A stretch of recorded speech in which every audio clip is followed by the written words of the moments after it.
Exam में बैठोगे, बहुत सारे लोग होते हैं, they are like so excited, means they are so happy कि उन्होंने उस एग्जाम का सबसे डिफिकल्ट क्वेश्चन उन्होंने इजीली सॉल्व कर लिया जो सबसे डिफिकल्ट था, और बाकी सारे क्वेश्चन सॉल्व किए ही नहीं, दे सॉल्व वन क्वेश्चन जो कि सबसे डिफिकल्ट था। लेकिन वेटेज तो सारे क्वेश्चंस का सेम है, सारे क्वेश्चंस तो 2-2 मार्क्स के हैं, तो उन्हें टोटल मिला क्या, 2 marks out of all, that is like nothing. तो also don't go completely after solving the most difficult question, that can be really dangerous जब हम लोग एग्जामिनेशंस की प्रिपरेशन करते हैं। बट जो मोस्टली आपका फोकस होना चाहिए किसी भी एग्जाम में, वो 80% प्रॉब्लम्स का होना चाहिए, बाकी 20% क्वेश्चन हैं उन्हें भूल जाओ, पहले आप फोकस करो जो 80% क्वेश्चन, क्योंकि वेटेज तो सारे क्वेश्चंस का सेम है, जो 80% क्वेश्चंस हैं उन्हें आप कैसे सॉल्व करोगे, 80% हो गए, देन एम फॉर 10%, उन्हें आप कैसे सॉल्व करोगे। अगर 10% भी, if you are very genius and intelligent, आप कर सकते हो 90% प्रॉब्लम्स ऑफ द सिलेबस आप कर सकते हो। अब जो बाकी के 10% बचेंगे उसमें से जो 5% क्वेश्चन होंगे वो कुछ out of the box type के होंगे, like you have to think out of the box in these particular scenarios, तो यहाँ पे and out of the syllabus भी होंगे, 5% इनमें से basically out of the syllabus ही होंगे। तो if you have the power of that, even thinking over that situation, you are going through 95% questions, ये बहुत ही बड़ी बात है।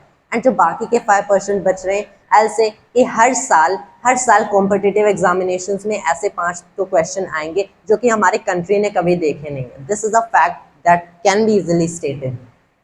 Previous year basically JEE Advanced में एक क्वेश्चन आया था, and many of you, in fact all of you know professor H C. Verma, सब जानते हैं एच.सी. वर्मा को, everybody here knows H.C. Verma, everybody here knows Walter Lewin, Walter Lewin, nobody knows, well Walter Lewin is a great scientist, बहुत ही बड़े scientist हैं, and वो MIT के retired professor है। अब MIT तो सबको पता ही होगा, राइट, MIT सबको पता है। वॉल्टर लोवन MIT के रिटायर्ड प्रोफेसर्स हैं, एंड जो लेक्चर्स उन्होंने MIT में दिए थे, दोज लेजेंडरी लेक्चर्स, आज भी उन लेक्चर्स को देखा जाता है। You can go at Walter Lewin's YouTube channel, just directly search Walter Lewin, उनकी प्लेलिस्ट में 3 प्लेलिस्ट उन्होंने बनाई है of his lectures of MIT, the legendary lectures, I can say best lectures you can ever find. तो Walter Lewin such a great scientist and professor of MIT, even उन्हें वो question solve करना था of J advance, उनसे नहीं हो पाया। बाद में उन्होंने क्या सेंड किया, उस क्वेश्चन को सेंड किया H.C. वर्मा के पास। जब H.C. वर्मा ने अपना सॉल्यूशन भेजा वॉल्टर लोवन के पास, उन्होंने मैच किया, वो सॉल्यूशन रॉन्ग था। तो basically what I am trying to say is not Walter Lewin, I am criticising कि वॉल्टर लोवन या फिर H.C. Verma sir question solve नहीं कर पाए, लेकिन कॉम्पिटिशन्स में यूजुअली ऐसे क्वेश्चंस आते हैं जो कि कोई सॉल्व नहीं कर सकता, that is common, that's why I am saying aim for the 80%, आपने कर लिया, aim for 10% again, 90%, that is great, that is brilliant. अगर आपको और भी करना है तो आप आउट ऑफ योर सिलेबस जाओ एंड 5% और कर लो, बाकी के 5% बच रहे हैं। Nobody can ever find these kind of questions in books, ये यूजुअली आप किसी भी बुक या किसी सोर्स रिसोर्सेज में आपको नहीं मिलेंगे। इवन 2016 का एक क्वेश्चन था, 2016 या फिर 15 आई गेस, जेईई एडवांस्ड का एक क्वेश्चन था जो कि रोटेशनल मोशन का था, जो कि कोई भी नहीं सॉल्व कर पाया, nobody was able to solve that, and even I cannot say actually that was a complicated kind का JEE Advanced, and JEE Advanced is such an examination जिसका मैं भी स्टेट नहीं कर सकता हूँ कि I can solve JEE Advanced or something like that। JEE Advanced में questions आते हैं जो कि किसी ने कभी भी देखे नहीं है, so I can say JEE Main का level हमेशा fixed होता है, JEE Advanced में aim for the first 80% of the problems, 100% पे कभी मत जाना, that is how you crack competitions। Knowledge की बात हो रही है, आई विल से गो फॉर एवरीथिंग। अगर आपको एक्चुअल में फिजिक्स से स्टडी करना है, that is how I study. तो कंपटीशन असाइड अगर आपको फिजिक्स ही स्टडी करना है, गो फॉर एवरीथिंग, आप सारे 100% अटेम्प्ट करने की कोशिश करो, so that will be of course great, you will enjoy doing that thing, and 100% हो गए तो दैट इज की कंपटीशन तो आपके अंडर में आ जाएगा, आपकी नॉलेज के अंडर में आ जाएगा। So if you are actually interested in studying physics rather than cracking examinations like JEE or NEET, like I have no interest in cracking these examinations, मुझे JEE नहीं देना है, मुझे NEET नहीं देना है, I want to do research in physics, that is my particular ambition, so of course अगर मुझे कोई भी क्वेश्चन सॉल्व करने में 2 दिन लग रहे हैं, 3 दिन लग रहे हैं, not a big deal for me, क्योंकि मुझे कोई एग्जाम नहीं देना है. So if you are in that particular case, so of course I will say spend your time on that question. जितना ज़्यादा देर तक आप उस क्वेश्चन में टायरलेसली सोच सकते हो, जस्ट ट्राई टू थिंक. क्योंकि बेसिकली क्वेश्चन है तो सॉल्यूशन तो होगा ही. जस्ट थिंक ओवर इट कि अगर आप बुक पढ़ रहे हो एंड उसमें ऑथर ने क्वेश्चन दिया है उस चैप्टर का, तब क्वेश्चन तो उसी चैप्टर के थ्योरी से सॉल्व होगा, उसी चैप्टर के क्वेश्चन से सॉल्व होगा. तो समथिंग टू थिंक कि आपके पास थ्योरी नॉलेज तो ऑलरेडी है, मतलब आपके पास जितनी नॉलेज है उसी नॉलेज से तो आपको वो क्वेश्चन सॉल्व करना है. तो नॉलेज तो आपके पास है, बस क्वेश्चन सॉल्व कैसे करना है आप ये नहीं सोच पा रहे हो कि इसके एग्जैक्ट मेथड्स क्या होंगे. जो हमारा ब्रेन सबकॉन्शियसली नोज कि हमें क्या क्या करना है, बट हम इन डॉट्स को कनेक्ट नहीं कर पाते हैं कि पहले हमें क्या करना है. जब भी इस टाइप का क्वेश्चन आप नोटिस करोगे आपको मिलता है, व्हेन यू नो कि फर्स्ट स्टेप क्या होगा, पहले मुझे क्या करना है, लास्ट स्टेप तक you can always go tirelessly. तो फर्स्ट ऑफ ऑल हमें फिगर आउट करना होता है कि what is gonna be the first step. इसीलिए जब भी कोई क्वेश्चन सॉल्व कर रहे हो, जब भी कोई क्वेश्चन सॉल्व कर ले, like I will give an example. यहाँ पे लेट्स से हमारे पास कोई भी प्रोजेक्टाइल मोशन का क्वेश्चन है. यहाँ पे मेरे पास एक बिल्डिंग है, this is a building.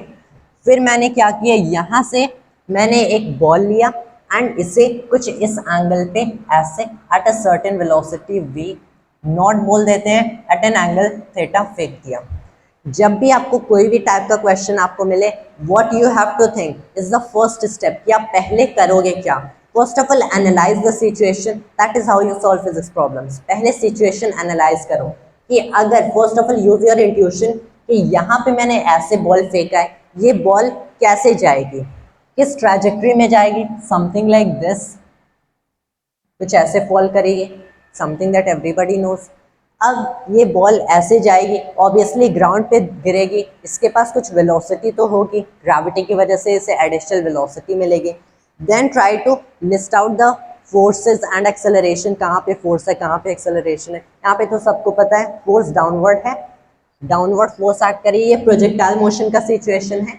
Mostly projectile motion में ऐसे सिचुएशंस आपको देखेंगे, यहाँ पे कुछ लंबी वाली ट्रैजेक्टरी है क्योंकि हमने बिल्डिंग से फेंका है, दैट इज द थिंग. नीचे एक एक्सेलरेशन है g. तो पहले आपको सोच लेना है कि जो आपको फाइनल आंसर मिलेगा, पहले आपको क्या चाहिए. Okay, note that particular thing. अब जो आपको फाइनल यहाँ पे वेलोसिटी मिलेगी, ये यहाँ की वेलोसिटी से तो बड़ी होगी, इतना तो सबको पता है. यहाँ की वेलोसिटी से डेफिनेटली बड़ी होगी. क्यों बड़ी होगी, क्योंकि ये पार्टिकल नीचे एक्सेलरेट कर रहा है. ऑल्सो इतना सबको पता है कि ये पार्टिकल मैक्सिमम हाइट पे जाएगा, यहाँ पे इसकी मैक्सिमम हाइट होगी, जहाँ पे इसके पास क्या होगी, वर्टिकल वेलोसिटी 0. तो यहाँ पे वर्टिकल कंपोनेंट ऑफ वेलोसिटी 0 हो गए, इसके पास सिर्फ एक हॉरिजॉन्टल कंपोनेंट ऑफ वेलोसिटी होगी. Actually I am not able to write properly with mic in one hand, so sorry for my poor handwriting right here. तो try to analyze the situation कि आप intuitively, पहले आप intuitively क्या क्या इस particular situation के लिए प्रेडिक्ट कर सकते हो, कि पहले बिना इक्वेशंस के आप क्या प्रेडिक्ट कर सकते हो कि इस पार्टिकल के बारे में कौन कौन सी प्रेडिक्शन कर सकते हो. Once you are done with that, then try to list out the equations जो कि इसमें यूजफुल होंगे in solving this particular case. यहाँ पे हमारी कौन सी क्वेश्चंस यूजफुल हो सकती हैं.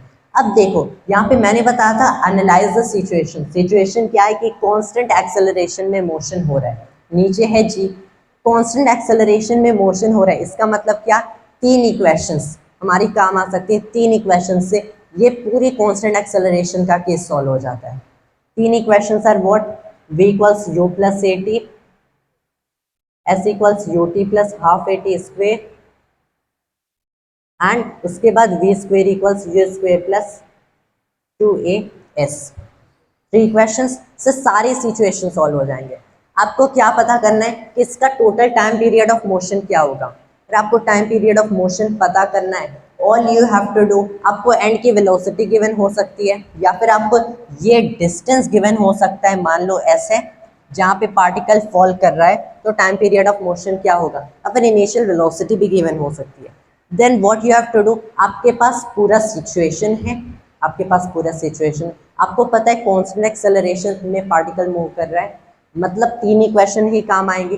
अब इन्हीं 3 इक्वेशन में से आपको सेलेक्ट करना है कि कौन सा पर्टिकुलर इक्वेशन काम करेगा। यहाँ पे आपको क्या गिवन है, हॉरिजॉन्टल डिस्प्लेसमेंट गिवन है s, हॉरिजॉन्टल डिस्प्लेसमेंट गिवन है s।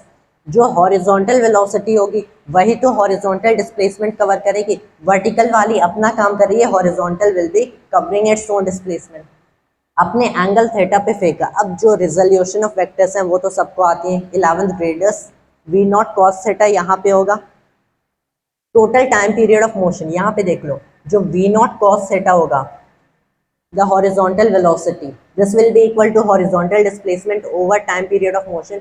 यहाँ से जो t क्या है, s over v not cos theta। Usually ऐसे टाइप के, like I have just taken a rough example, मैंने ये रफ एग्जांपल लिया